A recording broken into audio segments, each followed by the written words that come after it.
Hey, what's going on, friends? It is Slash687 here, back at it again with another PC related video today. What I'm talking about today is a $800 PC build. $800 is pretty much the price to performance sweet spot. You really can't go wrong with a PC that's $800. But before I actually start getting into the parts of this PC, I'd just like to say that in case you don't know, the Nvidia 1000 series GPUs are releasing soon. So it honestly is probably better to wait to build this PC until after those GPUs come out, because all that's gonna happen is that the prices of the current GPUs are gonna drop, and also the 1000 series performance is so good that you might even want to just go for a 1070 or a 1080 instead of what you're gonna see in this build. But anyway, let's get into it. Starting off with the CPU, I went with the Intel Core i5-6500. It's a 3.2 gigahertz quad-core CPU. It's part of Intel's Skylake line, so it's the newest chipset you can get right now. It's only $195, and even though CPUs haven't been improving dramatically, this still is the newest, most efficient, best, thermally capable CPU. It's very good for overclocking, and at only $195 you're getting a very good future-proof quote-unquote CPU. For the motherboard, I went with the Gigabyte H110M micro ATX motherboard. It's the socket 1151, so it will support our CPU.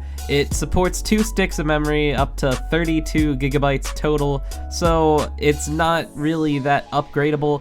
There is no support for SLI or Crossfire, but it does, just support the parts that we have here, and even though it's not very upgradable, not very future-proof, it's gonna do the job for this build. So for only $54 for one of these socket 1151 motherboards, you really can't go wrong with a Gigabyte GA-H110. Next up for the RAM, I went with the G.Skill Ripjaws 5 Series 16 gigabyte kit of DDR4 clocked at 2400 megahertz. It comes in 2 8 gigabyte sticks, so it is gonna fit into our motherboard. And even though the color is, kind of not really compatible with other parts, it's kind of bright red and flashy on that heat shield, it's gonna do the job. It's 16 gigabytes for only $50. It's a very good deal for RAM, and it was the cheapest I could find as far as 16 gigabyte 2-stick configurations go. So only $50, and even though it necessarily isn't really gonna go with the visual look of the PC, it is gonna perform well, and that's what I buy a gaming PC to do. I get it to perform well, so it's gonna do just fine for this build. For the storage, I actually have a pretty interesting option right here. I went with an SSD HDD combination. The HDD I went with was the Seagate Barracuda 2TB 7200 RPM internal hard drive. Yes, that's right, 2 terabytes. It's getting to the point nowadays where 1 terabyte really isn't cutting it. Files are just getting larger and larger, and 2 terabytes has kind of become the standard. It definitely is worth it to spend the extra $20 and get 1 extra terabyte. So I would highly recommend the Seagate Barracuda 2 terabyte hard drive. It has pretty good speeds, and it's pretty reliable, so you can't go wrong. Only $66 for 2 terabytes of storage. For the SSD, I went with the Samsung 850 EVO series 250 gigabyte SSD. This thing is very fast. 250 gigabytes is a good amount of SSD storage. You aren't going to be able to store a ton of stuff on there, but you are going to be able to store your favorite applications, games, and of course your operating system. So only $85 for a pretty new 250 gigabyte SSD. SSD prices just keep on dropping, and I'm pretty happy about it. I was able to fit it into the build, so yeah, it's a pretty good deal. For the video card, I went with the Gigabyte GeForce GTX 970 4GB WindForce edition. This does have the fancy WindForce 3X cooler, so it's gonna get the job done as far as cooling goes, and overall, it's just a 970, so you kind of already know what the performance is like. And like I said in the beginning of the video, it's probably better to wait for the 1070, but an important thing to note here is even just with the announcement of the 1070 and the 1080 alone, we're already seeing the price of video cards start to drop.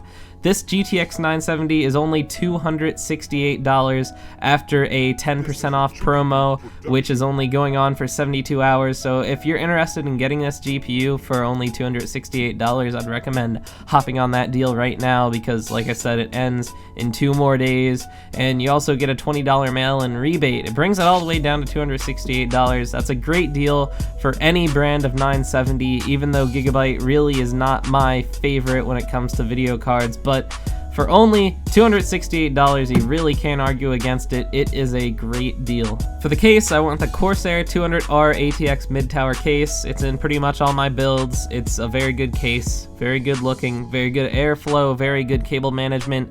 $45 mid-tower, you know, to what else do I have to say? It's a great case. For the power supply, I went with an EVGA 600B 600 watt 80 plus bronze certified power supply.